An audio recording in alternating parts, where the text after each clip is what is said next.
Bonjour à tous. À la demande de plusieurs, j'ai décidé de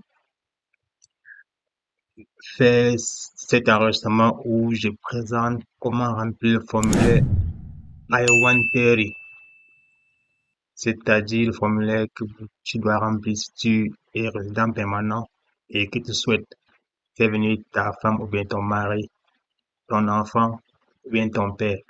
Oui, c'est ces formulaires-là que tu dois remplir. Bien sûr, pour d'autres types de visas, c'est un autre formulaire qu'il faut remplir dans ce cas-là. Donc, je commence d'entrée de jeu par le guide du remplissage.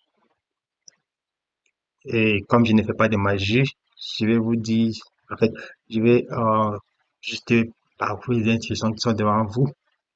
Et par la suite, nous passerons pratiquement à comment est-ce que euh, vous remplirez le formulaire inventaire pour votre cas particulier.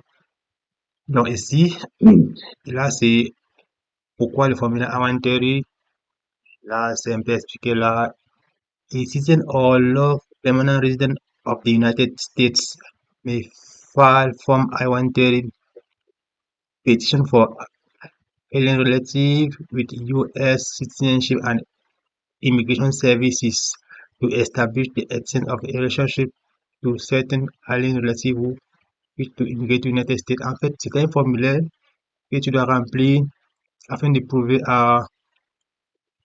au département qui s'occupe de l'immigration, de la nature de la relation qui est entre toi et la personne que tu voudrais faire venir aux États-Unis. Donc, c'est ça le but de ces formulaires-là. Et ici, c'est qui doit remplir le formulaire. Là, il y a les détails. Ça peut être ton époux, euh, un enfant non marié, euh, qui est âgé de moins de 21 ans, euh, un fils non, un enfant, du moins, un fils garçon non marié, qui a âgé de 21 ans ou plus, etc. Bref, il y a différents cas de figure ici. Et entre autres, tu pourras parcourir là, parce que si je vais lire ligne par ligne, la vidéo sera très longue. Donc, ou mes notes file form I-130 qui n'a pas besoin de remplir le form, ces formulaires-ci. Là, les cas sont précisés et tout et tout. Ça, c'est les instructions générales. Alors, il faut déjà savoir que c'est tout un formulaire, c'est un formulaire de 12 pages qu'il faudra remplir. Voilà pourquoi il est très important de comprendre les instructions. Donc, de la signature qui doit signer, les frais, la biométrie, les preuves, les exigences, tout ça, tout est indiqué. Et ici, USCIS Online Account Number. Ça, c'est pour ceux qui ont un compte sur le site en ligne. Donc, euh, l'ethnicité, tout ça, la couleur des yeux, la taille, le poids, la couleur de la peau, tout ça.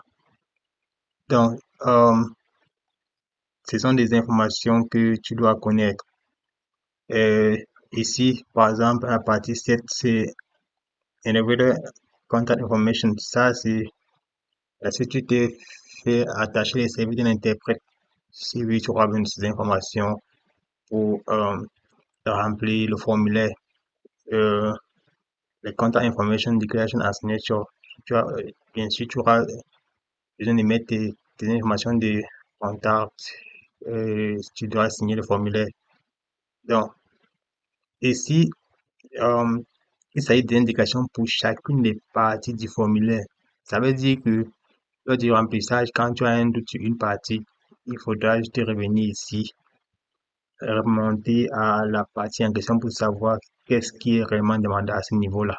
Donc, euh, what document do you need to prove family relationship? Quels sont les documents dont tu as besoin pour prouver la nature de la relation entre vous? Euh, si c'est euh, si c'est époux ou épouse, tu as besoin d'une copie de mariage, Maintenant, si une personne parmi vous était précédemment mariée, tu dois soumettre les documents euh, qui prouvent que les mariages précédents étaient terminés. Donc, que tu as divorcé dans le cas des précédents mariages, tout ça. Bref, il s'agit d'un ensemble d'indications à suivre pour remplir le formulaire dont nous allons faire tout à l'heure. Et what is feeling fee? Là, on donne des détails pour les frais à payer. Tout ça, on dit, where to file. Please see our website or call on customer service center at least for the most current information about where to file this petition. Oui, il dit, tu passes sur le site pour demander, enfin, ou bien tu appelles le customer service pour demander où est-ce que tu devras t'adresser pour ces formulaires. Um, Address change, ça c'est quand si ton adresse a changé. Les pénalités, ça c'est pour se rassurer. En fait, c'est des pénalités au cas où quelqu'un a rempli des fausses informations. Tout ça, donc, ça, ce sont des informations à connaître pour pouvoir mieux remplir le formulaire en question.